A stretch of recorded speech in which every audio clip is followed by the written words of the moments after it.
like Putty in my hands. This is Verdant Brewing Company's Putty 2026. It is the supreme box logo of the craft beer world. It is released once a year. It's lots and lots of fuss and people scrambling to get hold of it, and your beer influencers all lining up to put it on your mobile phone screens. And I'm no different.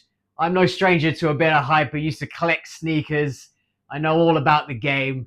But is this just a marketing ploy, or is this an absolutely great beer? It's Verdant Brewing Company, so I know it's going to be good, but is it worth all of the nonsense going on? Is it worth a once in a year release and everyone getting all whipped up about it? Let's find out, eh? Let's have a sniff of it. Let's have a gander. So first off the bat, it looks a little bit darker, a little bit murkier than your normal Verdant beer. I would normally have them down for, similar to Treehouse, is this kind of bright orange juice looking kind of Neepers. But this is a little bit murkier. So I imagine that's just because it's just crammed full of hops. It is a double IPA. It's a DIPA. So there's that. It looks the part in the St. Bernardus glass. I'm just showing off with that. The head has gone very, very quickly. I think that tells me that there's a lot of hop oils in this. Let's give it a sniff.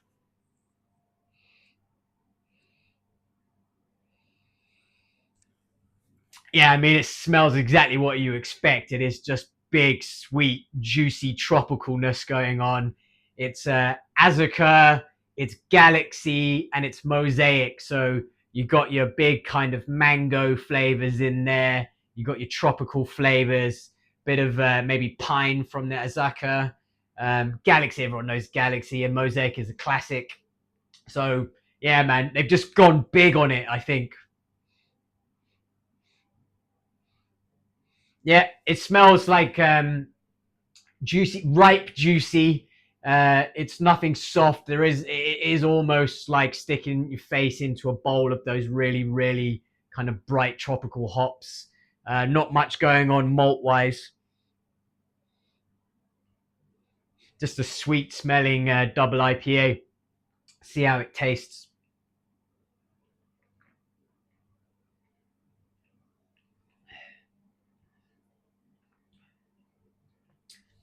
Oh, Ireland, yeah. I mean, to double is coming in at 8%. That's very much present when you're drinking it. You can taste the strength of the alcohol, but it's not harsh.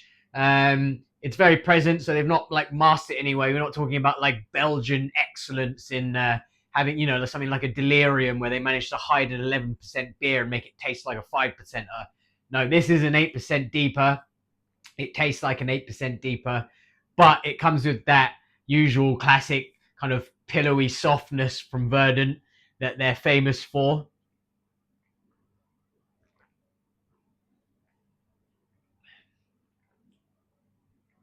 Yeah, I mean, it drinks really nicely. I say that you can tell that it's an 8% beer, but it doesn't have the alcohol bite. It has the initial presence of the alcohol, but there's no bite. So it's not like you're going to struggle to drink this. In fact, it's the opposite. For an 8% beer, this is quite easy drinking. It's like a boozy, like tropical juice, if anything.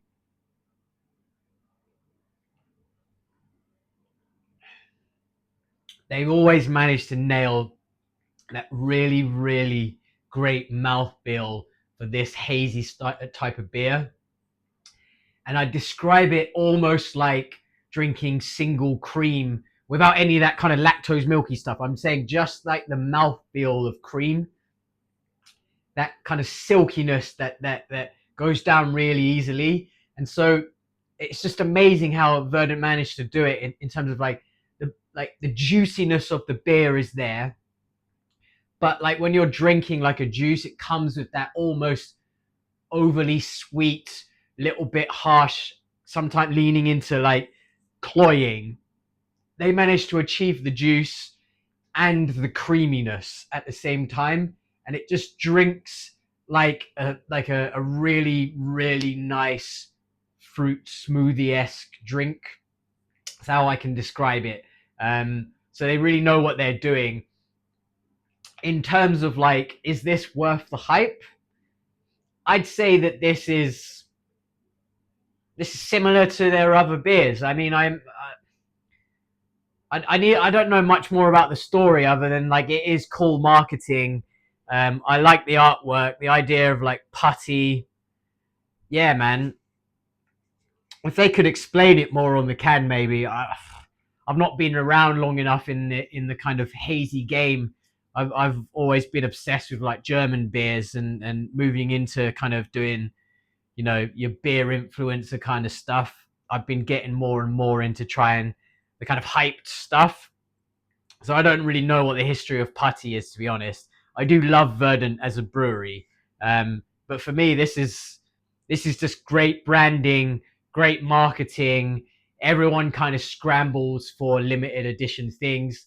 Like I said, I know all about it. I used to buy and sell sneakers and things like Supreme clothing and stuff. A little bit of a side hustle going on, and I know about scarcity. Um, People always love a bit of scarcity, and it's once a year. It's putty. It's got the kind of cool branding on it. It's Verdant. It's very very Instagrammable. It's very very short friendly kind of stuff. um and I think that's what it is. So it's not a bad beer. It is a great beer, but it's not like something super super special, worthy of everyone kind of going nuts over. It is, I think, just a the same as usual from Verdant. Really really great hazy beer, just with the added spice of scarcity and a bit of hype marketing, which is why not, man. That's the name of the game. Uh, breweries have gotta stay relevant, and in this day and age, in modern age of social media and idiots like me talking about things on the internet and putting things in front of people's faces on phone screens, you got to have a little bit of hype every now and then. So I'm not going to knock them. To be honest, I'm not much of a double IPA, triple IPA drinker. They're too big for me. I'm just drinking this because literally it was a hyped beer, and I wanted to see what it was about, and I think you guys will watch it. So that's literally why I'm trying this beer. I don't normally try big double IPAs.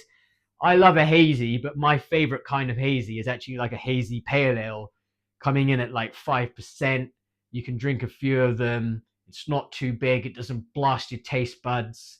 But that being said, this doesn't blast my taste buds. This is quite drinkable for an 8% beer. Fair enough to Verdant. They're always knocking out great beers. They know exactly what they're doing. They know their lane, and they smash it, mate. I'd love to see if Verdant can produce like an insane Hellers or something. I'd love to see that. But in terms of hazy beers, can't go wrong with Verdant. So putty in the hand. I'm gonna nail that fucking line again. Like putty in the hand. It's a bit squirmy. I don't know. Why is it called putty? Not sure, mate. Is it something to do with how thick it is? Not sure, mate. Anyway, Putty 2026. It's definitely going on the can wall. Special cans only on the can wall, and that is a special can. Um, and I should have worn my Supreme box logo that I don't own because I can't afford it. Um, who gives a shit, mate? Who cares anymore? I'm over it. I've grown up. I invest my money now. I did quite well in the sneaker game though, buying and selling. Back in the Yeezy craze, I used to buy and sell Yeezys quite a lot.